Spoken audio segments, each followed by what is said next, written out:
Hi, my name is Bashir Fancy. I'm the CEO of Canadian Information Processing Society.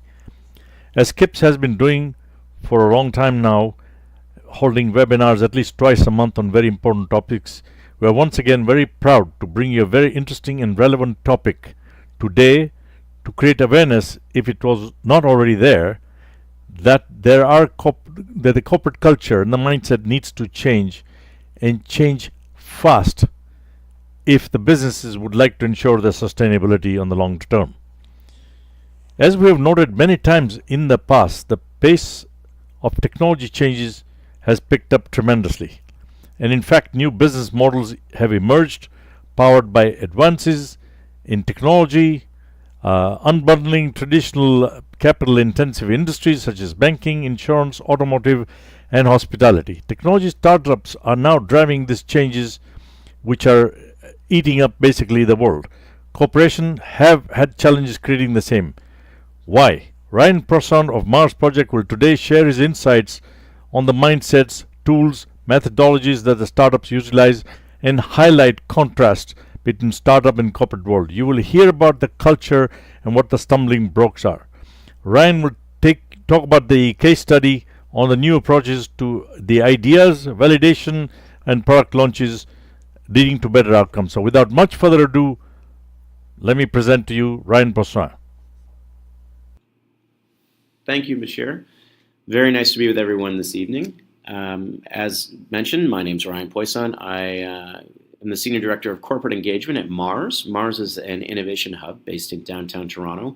We work with a portfolio of a little over 1,100 organizations, startups that are from beyond an idea through to scaling with multiple rounds of venture capital behind them. We do that in the areas of health, energy and the environment, finance and commerce, and then work and learning. So Mars also includes a fairly large physical aspect to it. There's a 1.5 million square foot building, which based on that sort of size makes us the largest urban-based innovation center in all of North America. Delighted to be with you this evening and sharing a little bit more about a common theme that certainly everyone involved in this group has embraced on a day-to-day life. That is, technology is eating the world, and wanted to share a little bit more with you about how startups are leading the way and what does that really look like. So. First, some hieroglyphics. I'm showing my age a little bit, but I did this recently for a group of MBAs, and nobody could tell me who Pac-Man was. But that is a statement that Marc Andreessen made. Software is eating the world. Now, what's interesting is that Marc made this sort of proclamation in August of 2011 in an article that he penned for the Wall Street Journal. And why he did that was he looked around at the time and saw that the largest music company was really iTunes.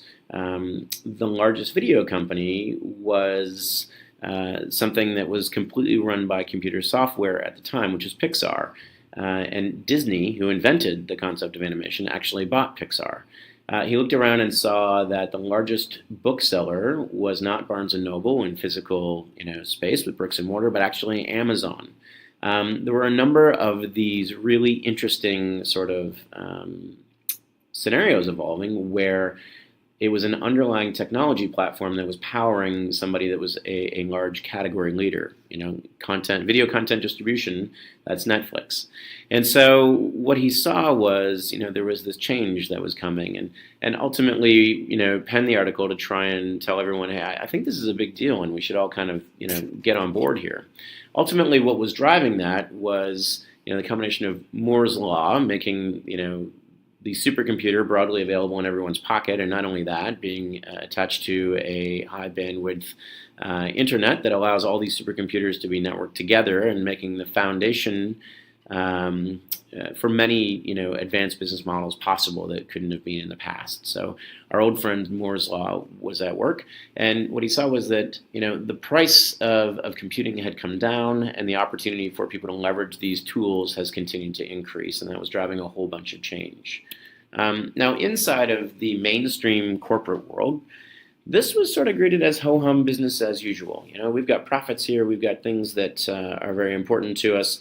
There are 90-day cycles. This whole technology innovation thing sounds kind of interesting, but hey, we got work to do here. We got quarterly earnings to report on.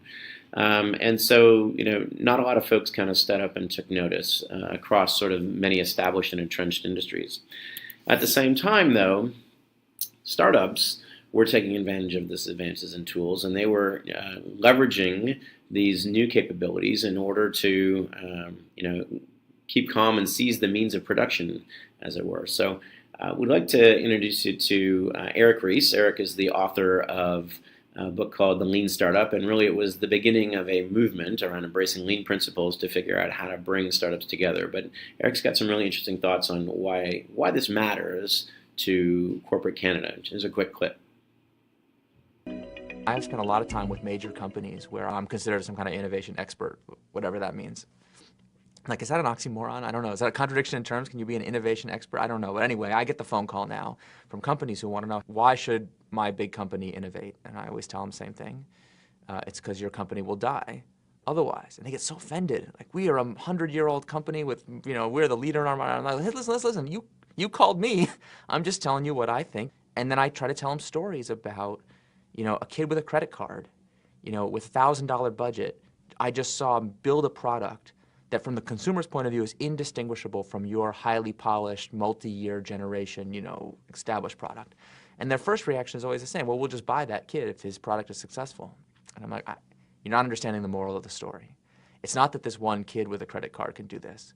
Anyone with a credit card can rent the means of production and compete with you on a first-class basis in their market. And so you're not dealing with one potential competitor, but with thousands or millions. Are you really geared up for innovation at that pace? And that's usually when they hang up the phone and say, we're going to call a different expert to tell us what posters to put on the wall. We're looking for easy answers, not that kind of stuff. But I think that is what is so exciting about technology today. It's that, it's like putting Karl Marx on his head. Anybody can rent the means of production, which means entrepreneurship is becoming truly democratized, which means nobody is safe.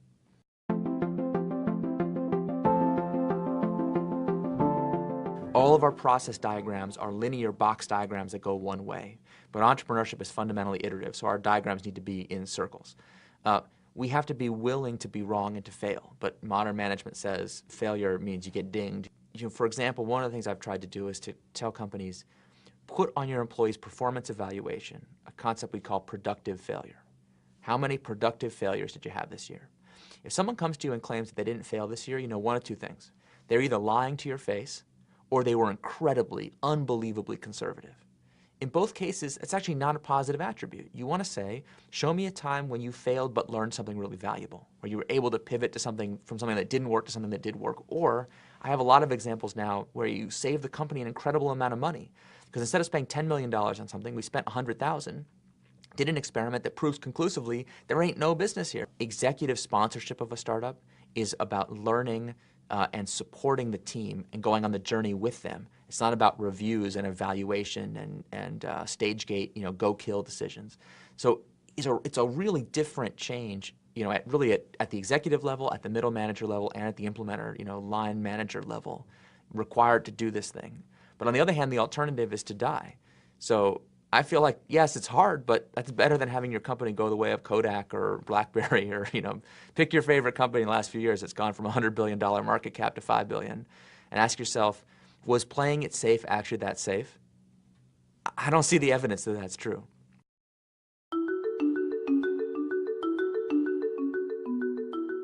I think what's happening in government today is actually very exciting. I mean, people look at the political dysfunction that makes it into the cable news programs, and you're like, oh God, we got problems. And listen, we got problems, no doubt. But behind the scenes, off the radar, not where people are willing to put the cameras, are really small but I think very hopeful signs that we are stumbling our way to a whole new form of governance that is much more about the government as a creator of platforms that allow citizens to solve their own problems. To me, one of the most precious commodities that government is hoarding at the moment is data. And we have an opportunity to turn that data into useful solutions if we're willing to open it up and allow citizens who ultimately paid for the collection of that data to have access to it. So this is not about, revealing people's private secrets. Rather, it's about taking the data that's already being lawfully and legally collected and making programmatic access to that information available to everybody. And when you do that, you see incredible innovation start to open up because I think what we are on the verge of is what I call a pro-entrepreneurship public policy. To be pro-entrepreneurship as a matter of public policy means to make government a tool for helping entrepreneurs get started. That's what we want. Entrepreneurs, startups are experiments. So just like in a science lab, the more experiments you run, the more likely you are to create something great. So you got to ask yourself, what's going to make it more likely for someone to start a startup in the first place? Open data is one such thing. If you give people access to the tools of the information about what's happening in the world, you give them the opportunity to stumble on more novel solutions. And so I want to let that sink in a little bit. The means of production this is a really important point. I founded a startup in the early 2000s in a much different environment, and my co-founder and I were buying servers off of eBay, $45,000 pieces of equipment for $4,500, and we thought we had the whole world in the palm of our hand. We were so excited that we could do this. We spent a lot of time and a lot of money just setting up plumbing, just basic infrastructure. Before you could start to build anything or get into the lines of code, you had to have a sandbox and you had to understand what a production environment could look like. And this whole notion of scalability was super important. Nowadays, you just dip your credit card and you can spin up any environment that you want in almost real time. And gosh, gee, if we get to be successful, then we end up with a bit of a scaling challenge. That's okay. They just charge you a little bit more money to your credit card. These elements of plumbing and infrastructure have been removed from the startup experience. So this is not really new. This whole notion of having to compete has always happened. So, our old friend Jack Welch reminds us, hey, if the rate of change on the outside exceeds the rate of change on the inside, the end is near. Right? We've always had competitive forces. We've always had changes in technology, shifts in the landscape, competitive talent challenges. All these things are really important, and it's always been, critical that we understood how to adjust to the things that were going on outside of our organization, so that we can make changes faster than the rest of the environment. So what's different this time around? Well, really, because of the confluence of things and the technology changes and the access to the means of production, what's happened is the world has never really seen this on hyperspeed before. Right? Nobody's seen this where we punch it and go into the fastest external environment that anyone in their career has ever seen. It used to be that staying on top of current trends meant that you read Harvard Business Review or some other periodical that was published on a quarterly basis, and you worked your way through it, hopefully kind of consuming enough before the next one showed up. And that counted as the ability to consume interesting leadership type content and stay on top of evolving trends. Nowadays, we probably all consume more information between the start of the day and lunch on one day in bite-sized tidbits and number of contact points than we would have over an entire month previously. And that's just because the world is moving really fast. There's lots of content producers, there's lots of best practices, there are lots of people with principles and models to share, and it gets really hard to kind of sort out what's real and what's not. But most importantly, it's really hard to keep your eye on all of the latest evolving solutions that are coming into your marketplace. So, we're going to talk about a big idea. It's another guy we're going to talk about named Steve Blank, who's a successful entrepreneur in his own right, a tech entrepreneur, a pioneer in the early days of Silicon Valley. And he's important in the lean movement. But he has this thing, he says, big idea. We no longer compete on a product or a service, but rather a competitive, repeatable, and scalable business model. What do we mean by that? Well, there was this place not that long ago that I could go to, and it was kind of near my house, and it had good access to parking, and I could wander in. And on one side of the building was on one wall we had sort of all the new releases and latest and greatest kind of organized, and then as we circled around, there were different genres available, and I could wander my way through and pick up popcorn and licorice and any other refreshments that I wanted. Come up to the my turn in line and have an awkward exchange with the person behind the counter about why it's the 8th time I've rented beaches, and then I could take my movie home and enjoy my content in the privacy of my own home. And then it was just as simple to go back the next day, drive in, and there was even a little slot. I didn't have to go into the building. I could just return it there. Blockbuster could have spent all kinds of time optimizing on more selection of video. They could have had better products available. They could have had cheaper prices on licorice and ice cream. They could have optimized any level of my service experience. But what they failed to comprehend and really embrace was that their business model was rapidly becoming obsolete. There is a pipe that goes into everyone's home. That pipe can carry content. I no longer need to leave my home to procure content in order to consume it and then return it the next day. That's what we talk about when we mean that repeatable and scalable business models are now what we're competing on, as opposed to just simply products and services.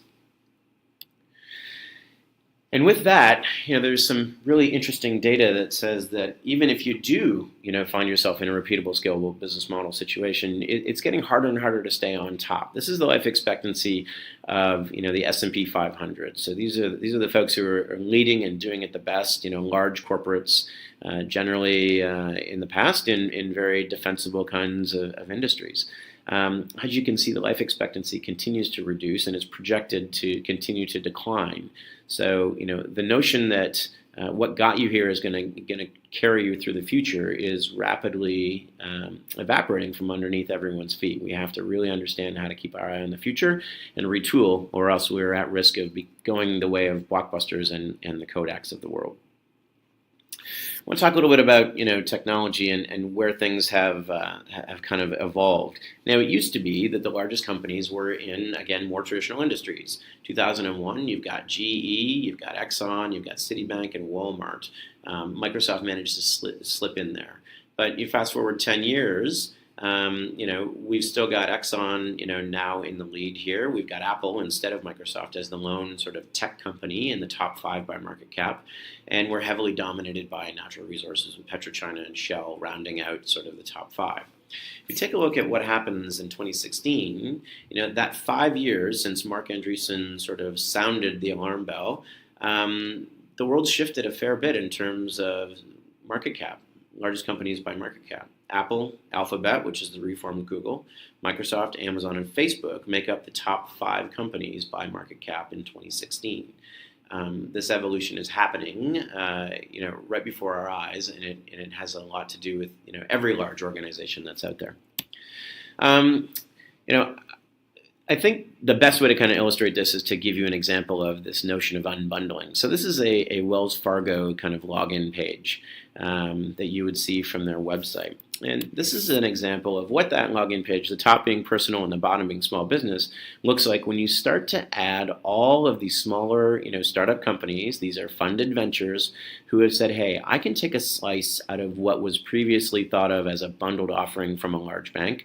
I can develop a value proposition and deliver services in such a way that allows me to create a scalable business model and start to take small bite-sized chunks out of these large incumbents in a number of ways. So large banks, once thought of as very protected, institutions with lots of governance and compliance and barriers to entry, are being unbundled with small bite-sized chunks from a number of upstarts or startup companies that have figured out a way to service those customers in a different way, and customers are starting to migrate towards that.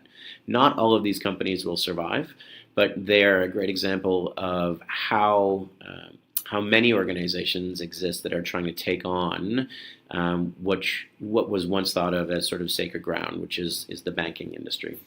Lest you think this is just something that's a Silicon Valley kind of world, this is also happening, in Europe. This is HSBC, but it's the same kind of activity. Different set of companies to a large extent, but the same sort of unbundling is happening in this industry. So what if we look at other sort of traditionally capital-intensive industries, the auto industry?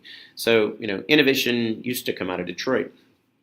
It doesn't anymore. It comes out of Silicon Valley. It comes out of areas where, technology is leading the way. There are unmanned vehicles that are being run by Uber in Pittsburgh as a pilot test. There are lots of, self-driving vehicles in California that are going through tests right now.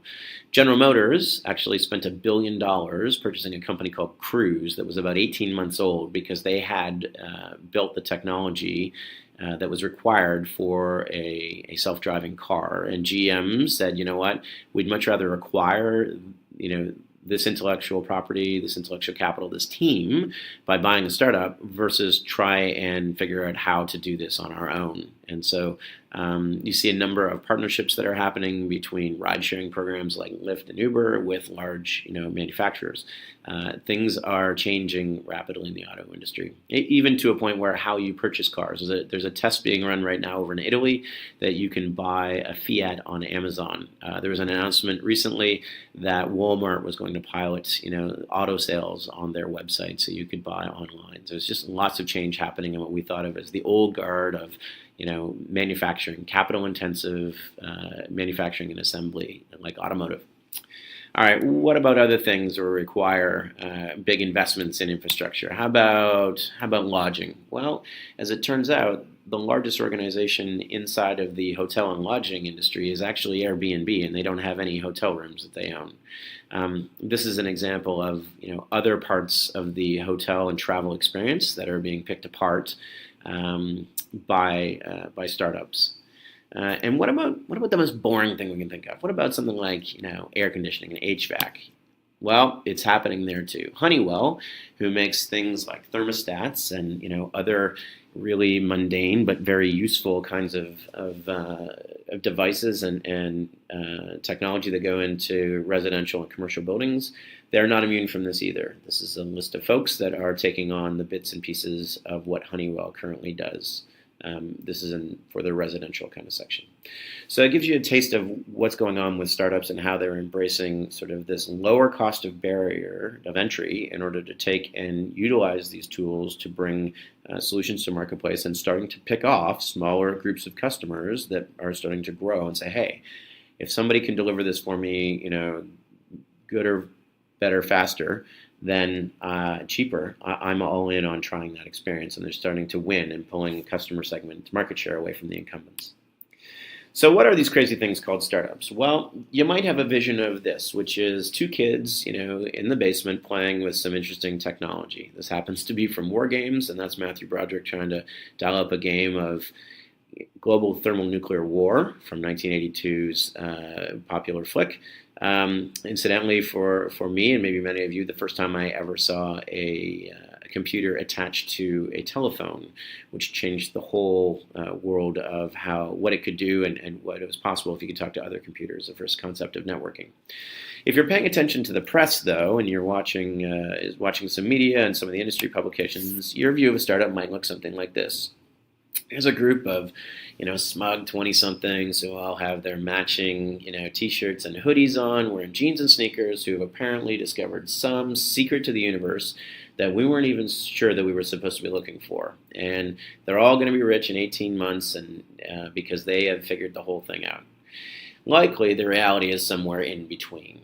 There's a lot of noise and press inside of startup land, and it does a really good job of anything that's sort of new becomes a flavor of the moment, and some things last and some things don't. But there's certainly a lot of noise inside of the startup ecosystem, locally, Toronto, Canada, as well as the Valley and other parts of the world. So the reality is that there are some interesting nuances of what makes a startup different from sort of a regular company. And back to Steve Blank, who as I mentioned, is an author, but he's also a professor. He teaches at Stanford and UC Berkeley. He characterizes a startup as a temporary organization designed to search for a repeatable and scalable business model. And we contrast that with a company, which is really a permanent organization designed to execute a repeatable and scalable business model. So startups are, this notion of temporary and searching is really important. At the end of the day, this is a new approach to solving an existing problem. And, there's a whole bunch of experimentation that goes on where you're looking to find evidence of repeatability that is a really important first step, and that happens long before you actually become a company as we traditionally think about them. The other contrast is in the way they're sort of organized. So on the left, we've got General Motors just sort of post-World War II. A typical hierarchy, a series of boxes. This is your job. Congratulations if you did really well, and maybe you did one more thing that wasn't inside that box. You get the opportunity to move to a lateral box or maybe up a box, organized in such a way that allows for dissemination of information and a whole bunch of really great sort of process level kinds of things. On the right, startups think a little differently, but the things that they rely on, the core of any sort of founding startup team, has three main elements in it. This can be multiple people, and not necessarily three people. It can be two people, but you've got to have sort of a hacker or the ability to kind of build something. Who's the technology person that can get stuff done and control those means of production? The hustler, not in the sense that they would take you for money, but they are the person who gets out of bed and wants to move the world forward in any way that they deem possible and are willing to, go through, around, over, under brick walls in order to get to realizing their vision of the future. And then a hipster or a visionary, which is somebody who kind of pulls together, what is the user experience? What is that I want to deliver? Whose pain is it that I'm solving? How do I translate that into the tools, into the things that we need for the people who build, solutions? And how does that work with our business model and how we go out and get the other things that we need to take this idea and validate it and turn it into, a repeatable, scalable business model? So those are the three competencies that are resident in any really successful startup founding team and first layer of kind of employees as they move from idea to validated kind of concept. There's a different mentality around as well. This is not your gold watch kind of club. They do not look for the pension plan and 30 years of service. These are folks who believe in doing something that is most likely bigger than themselves, and it's something that hasn't been really done this way before. So they're comfortable in an environment where there's a lot of risk and there's no playbook, and they're trying to figure it out as they go. They're willing to do extreme things. They're willing to go outside of the lines of what normal folks would do to get the data they need to try and figure out how to move this thing forward. There's a sense of optimism that we don't know how this will turn out, but we have really positive thoughts on how this could turn out. Meritocracy, this is less about title and fiefdom building and more about, are we part of a team that can continue to grow and be part of something bigger? So at the end of the day, what this really creates is an agile learning culture. It's a requirement. Now, the other thing that startups kind of have going for them is they have three numbers that they're always kind of aware of, and that's how much money do we have, how fast are we spending that money on salaries and overheads and the experiments that we need to run in order to get the data we need to validate our model, whether that's acquiring customers or proving out sort of some of the science behind our products. And then when does this all come to an end if we triangulate against a calendar? At what point do we have to stop doing this because we couldn't attract revenue or we couldn't find additional investment? And what those things do is they create a strong bias for action. These folks do not have the luxury of sitting around and waiting or getting stuck in analysis paralysis. They just simply won't exist. So, they take that strong bias for action, and you combine that with an agile learning culture, and you've got, an organization or a team that really needs to move very quickly and put the minimal amount of inputs into something and get the maximum amount of outputs out of something. And that's what differentiates them from a lot of, corporate organizations and even a lot of entrepreneurial kinds of groups that are set up inside of corporates. In a lot of cases, success and failure means the difference between paying your employees and having the ability to kind of run the rest of your life in terms of cash at that early stage of your organization. So strong bias for action there. I want to talk a little bit about lean. Lean is something that kind of often gets oversimplified in my view of something that is sort of like fail fast. We got to fail. And ultimately, it's not really about failure. It's more about validated learning. But if you're to boil it down, lean is a methodology that favors experimentation over elaborate planning, customer feedback over intuition, and iterative design over traditional upfront development. This whole notion of how can we do things on very small increments and do them in a way where we feel like we're getting smarter and smarter along the way, and we're de-risking this overall, initiative because we've been taking small steps to find, the right pieces of data rather than doing a whole bunch of guessing up front. At the heart of this is something called a lean loop. So build, measure, learn is something every startup is very familiar with, and it's a very important process. Essentially, you need to build something, whether that's something we call a minimum viable product or a mock-up or a proof of concept or something very light. And don't pretend that you know all the answers, and don't spend a lot of time sitting inside of your own team's black box guessing at what you think the customer wants. get that, whatever it is, out in the hands of the right people, and then see what you learn, because it's always going to be very important to have that customer feedback as they pull you through this iterative process.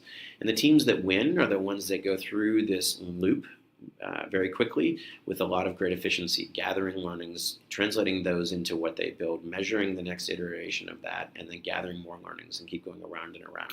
That's the secret to doing this very efficiently and avoiding waste, which is resources that are deployed where you don't actually advance your cause.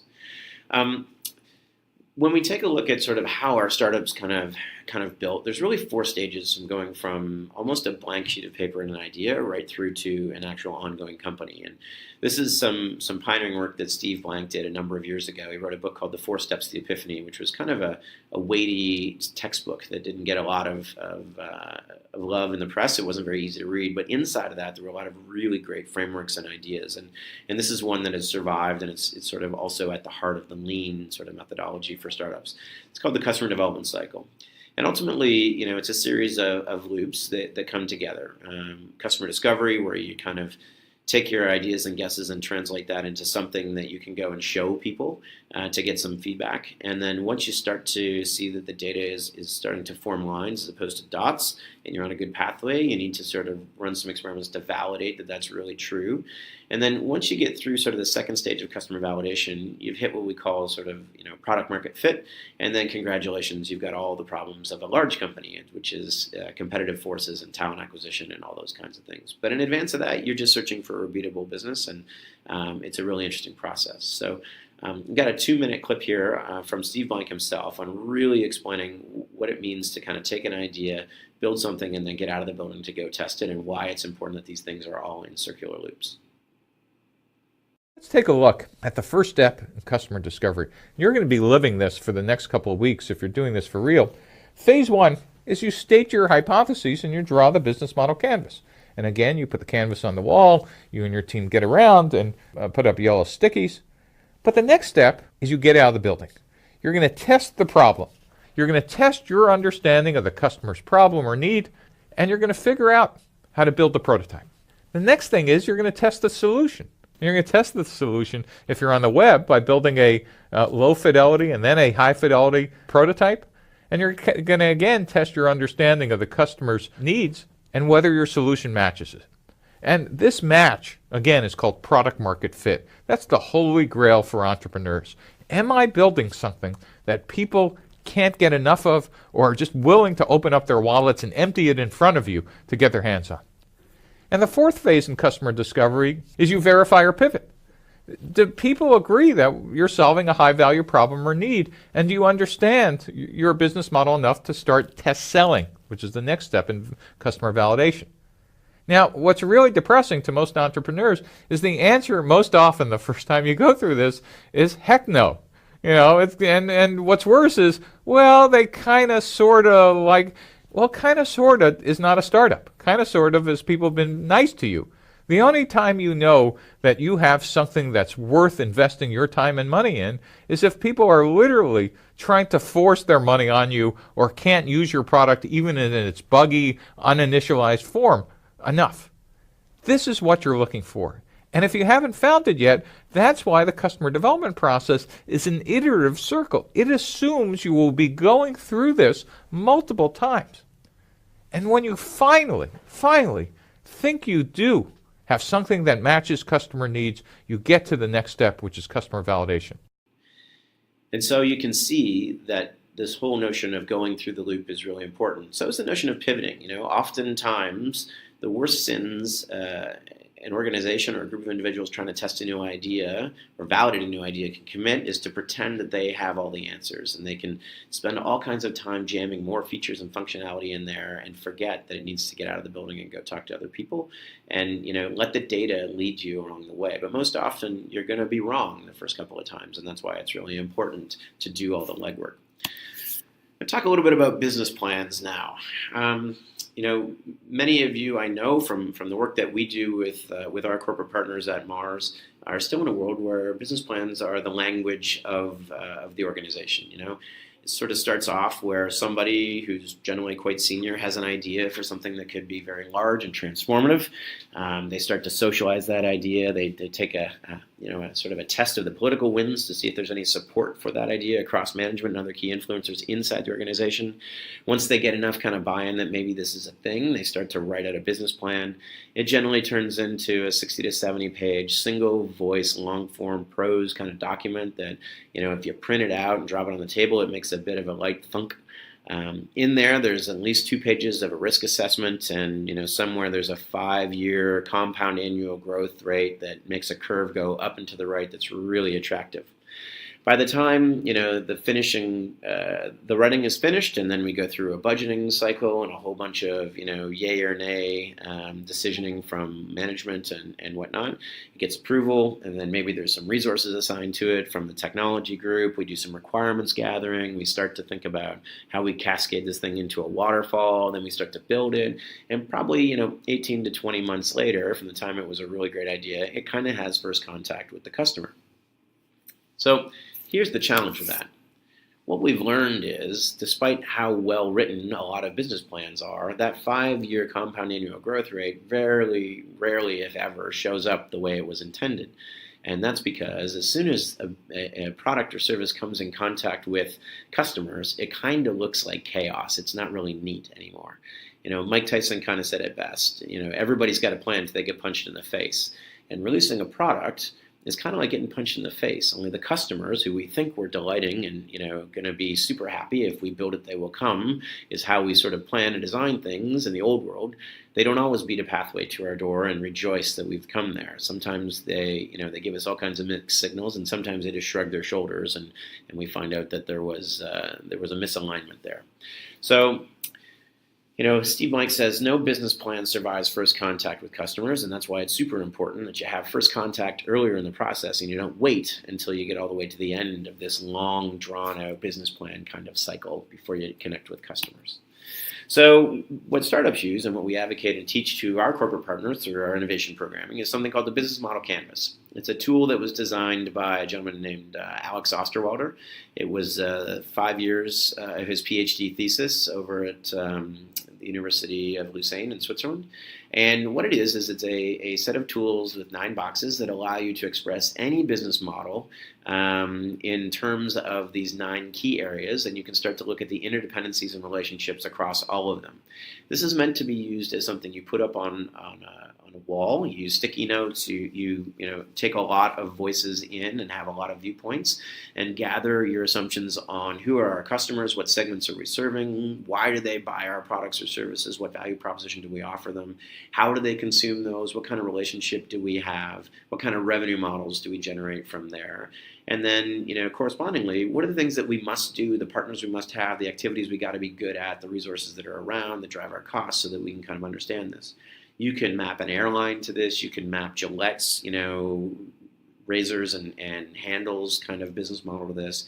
Anything that you do, you can map to the business model canvas. And it's a really great tool for putting all of your sort of assumptions in a new business, or business idea, that's a product or service you're trying to validate, into one spot. And you can start to clearly separate out, do we really know that? Is that for sure? Do we have facts to back that up? Or are these assumptions that we've made? We do this with executive teams all the time, and you'd be amazed at how many times you get senior leadership from an organization who've been working in an industry for a long time. And you say, okay, what are our 3 customer, how do we segment the customer? Who are our 3 customer personas? And you get a whole bunch of different answers around who actually is the persona for a certain set of products or solutions. And then, you dig in on what's the value proposition? What is it that we do for them? And again, you get a cross-section of answers. So it's a really great way to get a team of people on the same page and talking about the same things and identify where you know things for sure and where you've got gaps. Inside of that, specifically around sort of this customer and value proposition, this became such a valuable kind of tool that Osterwalder decided to set out and create a separate canvas around the notion of who are our customers and what is it that we do for them. And, we've broken those into sort of 3 areas. So customers have pains, things that they don't like and they're trying to avoid, gains, things that are positive for them, and then jobs. What kind of jobs are they trying to get done? And so when we start to think about the value props that we have, we think about it in terms of gain creators, pain relievers, and then what kind of products and services do we provide for our customers to get their jobs done.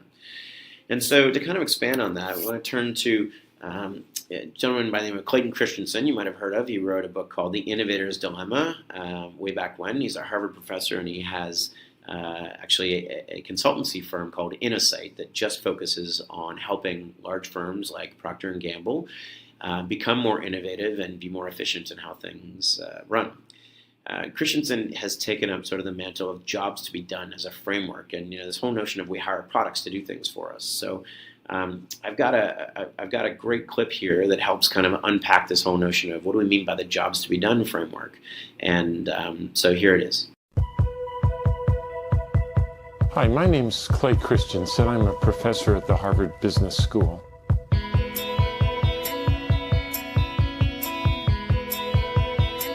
I brought with me a set of puzzles, all related to innovation.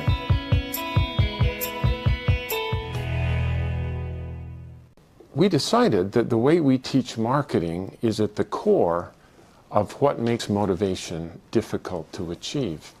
The most helpful way we've thought of it so far is that we actually hire products to do things for us. And understanding what job we have to do in our lives for which we would hire a product is really the key to cracking this problem of motivating customers to buy what we're offering. So I wanted just to tell you a story about a project we did for one of the big fast food restaurants. They were trying to goose up the sales of their milkshakes. They had just studied this problem up the gazoo. They brought in customers who fit the profile of the quintessential milkshake consumer. And they'd give them samples and ask, could you tell us how we can improve our milkshakes so you'd buy more of them? Do you want it chocolatey or cheaper, chunky or chewier? They get very clear feedback. They would then improve the milkshake on those dimensions, and it had no impact on sales or profits whatsoever. So one of our colleagues went in with a different question on his mind, and that was, I wonder what job arises in people's lives that cause them to come to this restaurant to hire a milkshake. So we stood in a restaurant for 18 hours one day and just took very careful data. What time did they buy these milkshakes? What were they wearing? Were they alone? Did they buy other food with it? Did they eat it in the restaurant or drive off with it? It turned out that nearly half of the milkshakes were sold before 8 o'clock in the morning.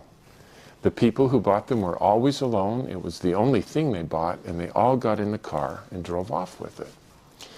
So to figure out what job they were trying to hire it to do, we came back the next day and stood outside the restaurant so we could confront these folks as they left, milkshake in hand. And in language that they could understand, we essentially asked, excuse me please, but I got to sort this puzzle out. What job were you trying to do for yourself that caused you to come here and hire that milkshake? And they'd struggle to answer, so we'd then help them by asking other questions like, well, think about the last time you were in the same situation, needing to get the same job done, but you didn't come here to hire a milkshake. What did you hire? And then as we put all of their answers together, it became clear that they all had the same job to do in the morning, and that is they had a long and boring drive to work. And they just needed something to do while they drove to keep the commute interesting. One hand had to be on the wheel, but somebody had given them another hand and there wasn't anything in it. And they just needed something to do while they drove. They weren't hungry yet, but they knew they'd be hungry by 10 o'clock, so they also wanted something that would just pull down there and stay for their morning. Good question. What do I hire when I do this job? I've never framed the question that way before, but last Friday I hired a banana to do the job. Take my word for it, never hire bananas. They're gone in 3 minutes, you're hungry by 7:30. If you promise not to tell my wife, I probably hire donuts twice a week, but they don't do it well either. They're gone fast, they crumb all over my clothes, they get my fingers gooey. Sometimes I hire bagels, but as you know, they're so dry and tasteless. Then I have to steer the car with my knees while I'm putting jam on them, and then if the phone rings, we got a crisis. I remember I hired a Snickers bar once, but I felt so guilty I've never hired Snickers again. Let me tell you, when I come here and hire this milkshake, it is so viscous that it easily takes me 20 minutes to suck it up that thin little straw. Who cares what the ingredients are? I don't. All I know is I'm full all morning and it fits right here in my cup holder. Well, it turns out that the milkshake does the job better than any of the competitors, which in the customer's minds are not Burger King milkshakes, but it's bananas, donuts, bagels, Snickers bars, coffee, and so on. But I hope you can see how, if you understand the job, how to improve the product becomes just obvious. So, I think that there's a lot to be gleaned from that clip. First of all, I'd like to apologize for changing the way everyone, will ever think about a McDonald's milkshake forever and a day. I dare you to drive by the Golden Arches and not think about milkshakes and having Christensen say cheaper, chocolatier, chewier, chunkier in your ear. Aside from that, though, I think that if you can take something as everyday as a milkshake and you can sort of probe and peel back a little bit of, the layers to get at the root cause of why people hire those products or what is it that folks are trying to accomplish.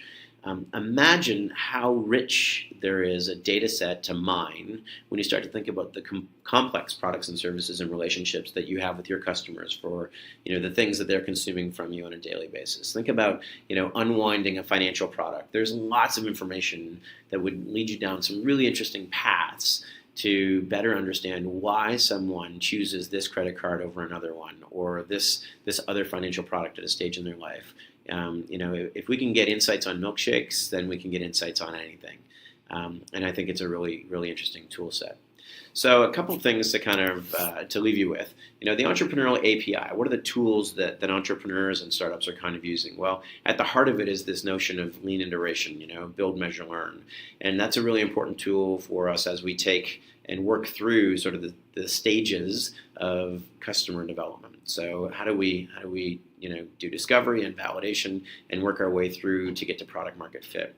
And those are all really important because we've got this series of sort of data, but a lot of assumptions that start off in our business model canvas, right? This is a brand new thing that we're going to test out. Where do we start? Well, here's our assumptions about how the business works in the business model canvas. And we get out of the building and validate those in the stages. And the tools that we use to validate are this build, measure, and learn kind of loops. That's how they all kind of stack together for the entrepreneurial approach to validating any sort of business or any sort of product or solution. This is hard stuff, and Churchill kind of had it right. Success is going from failure to failure without loss of enthusiasm. But I would say that, I think he could be more right with a tiny bit of revision in the context of this. And in the context of a startup or validating a new idea, success is going from validated learning to validated learning without loss of enthusiasm. And that's really hard. So, at the end of the day, I think I talked a bit about, this notion of fail fast. Failure is really just an unintended or unanticipated set of outcomes to an experiment in this sort of construct. So if we think back to the example that I used around long form prose and single voice in a business case where it starts with one person, let's say that that was a $2 million project that took 2 years. So if you were to go back to that and say, instead of doing the whole thing, what if we took, $200,000 and, 3 months, and we went out and tested the riskiest assumptions. And so we went out and spent $200,000, and we came back at the end of a quarter and we said, you know what, this is a bad idea. For a lot of reasons that we couldn't have figured out, we've tested the riskiest assumptions, and it says, yes, there's a lot of risk, and we should never do this. Did I just blow $200,000, or did we just save $1.8 million and the better part of 2 years of politics and heartache and passion that could be redeployed into some other way forward, whether that's a variant on this project that's changed or whether it's a different project? And the answer is, that comes down to how you think about these things inside the organization. Did I fail, or did we create validated learning to make a better decision? And that's really at the heart of why Lean exists, is to say, how can we do things with validated learning, at the forefront and go through it? And so this again is not super new. It's not a radical new concept. Our old friend Jack Welch continues to remind us that an organization's ability to learn and translate that learning into action rapidly is the ultimate competitive advantage. We've always had to be really good at converting knowledge into action and being able to be better than that at the rest of the environment, right? It is the only form of competitive advantage that is sustainable in today's day and age. So this is not new. It's just sort of being brought to the front, and there's a more, broadly embraced set of tools in order to help this kind of happen.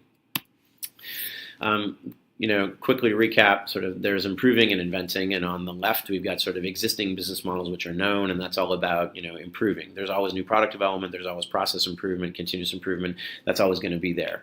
And it kind of, focuses on execution with forecasts and planning is the node of it. But, on the right, what you've got is sort of multiple business models in a world where we've got uncertainty. Think about the future of publishing or financial services or automotive industry. There's a lot of things that are happening, and every company should be thinking about different models that give them an opportunity to be drafting into the future.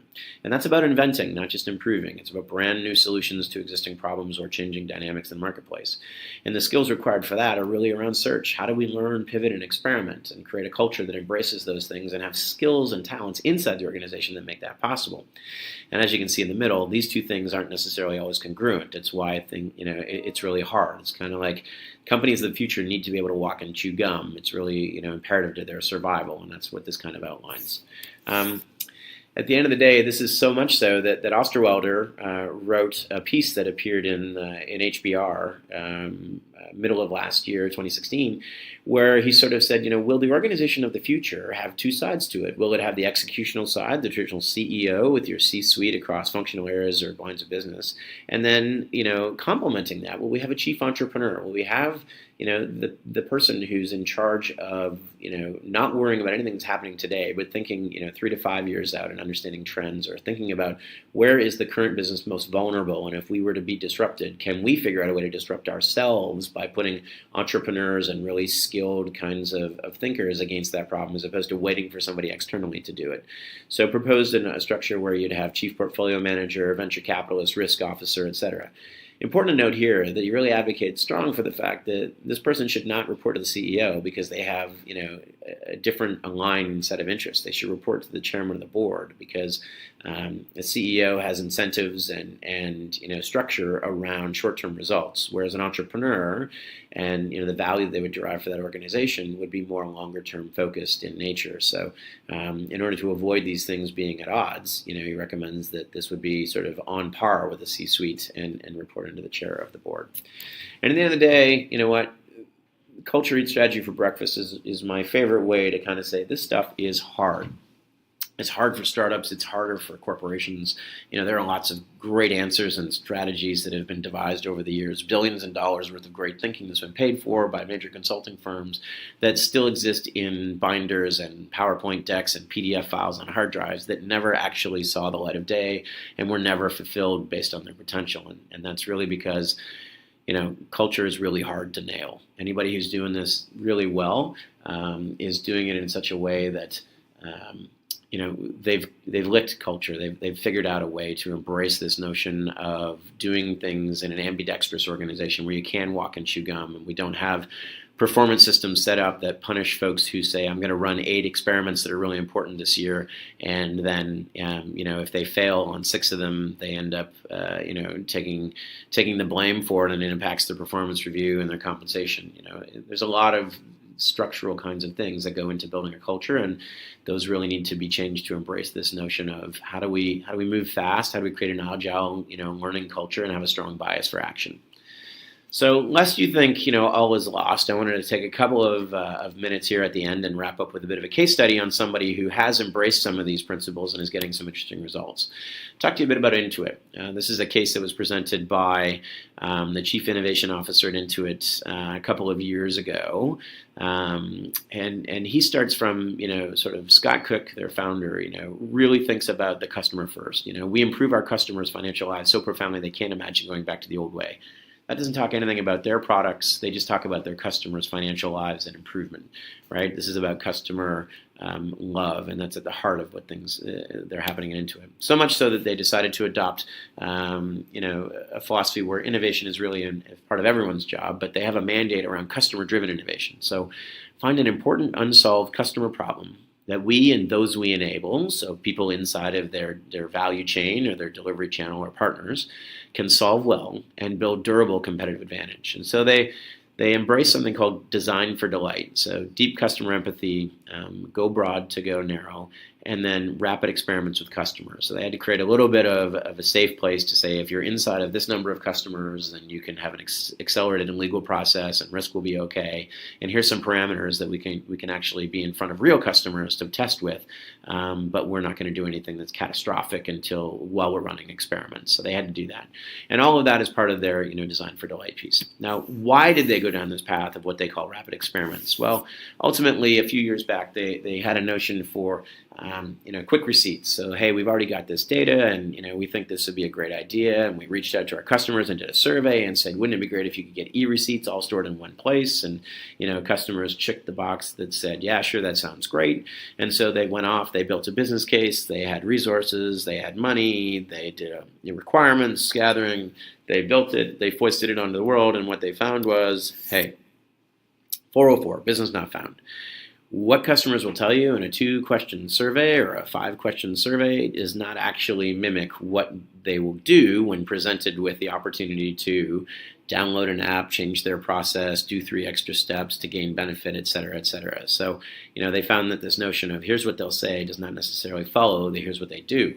And so what they did was they borrowed a page out of Steve Blank's book and said, hey, no business plan survives first contact with customers. So the sooner you achieve first contact, the sooner you learn the truth. How do we change this so that we can get our ideas in front of real live customers and then understand what we can learn, have them pull us through this iterative process? And that led them down a pathway of saying, you know what, we want to move from Caesar to scientist, because we don't really, we can't sit around and guess at all the right answers inside of our own 4 walls. It's not working. And so what that meant to them was, we've got opinion-based kind of world where there's a lot of politics and, planning and flawless intellect and, assuming I'm right, and there's an advocacy and selling kind of function.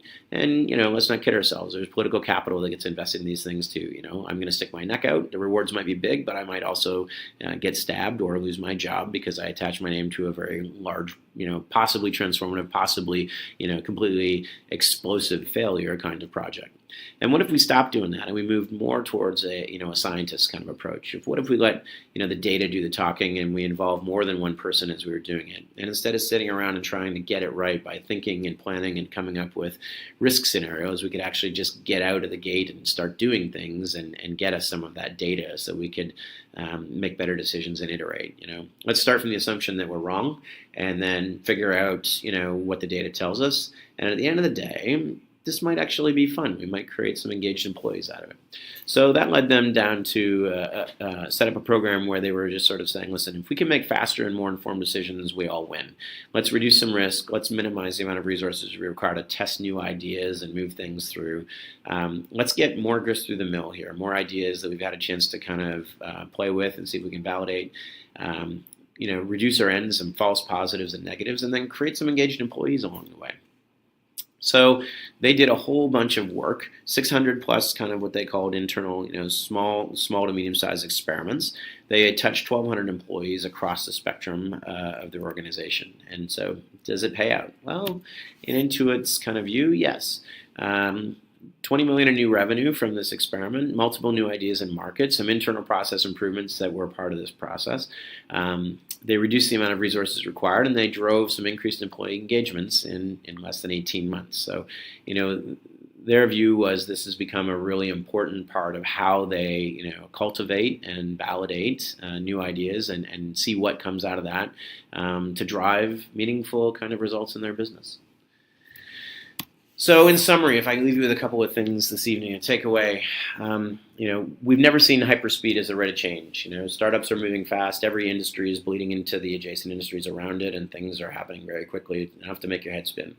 Startups are really designed to search for repeatable, scalable business models. They're built on a bias for action and an agile learning kind of culture. And lean, while you'd be tempted to say it's fail fast, it's actually more about experimentation and feedback in an iterative process. The tools for this are the business model canvas and the customer development cycle, building on top of the lean loop.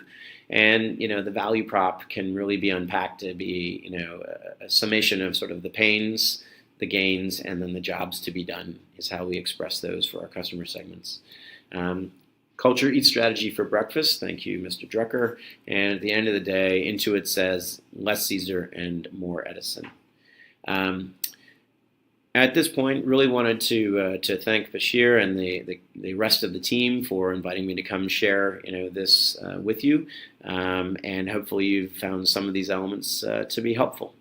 If you're interested in more about Mars, we're at marsdd.com. Feel free to have a look, and if you're through Toronto and have interesting questions or looking to sort of connect in a professional manner, then by all means feel free to drop me a line. Thanks very much. Have a great evening.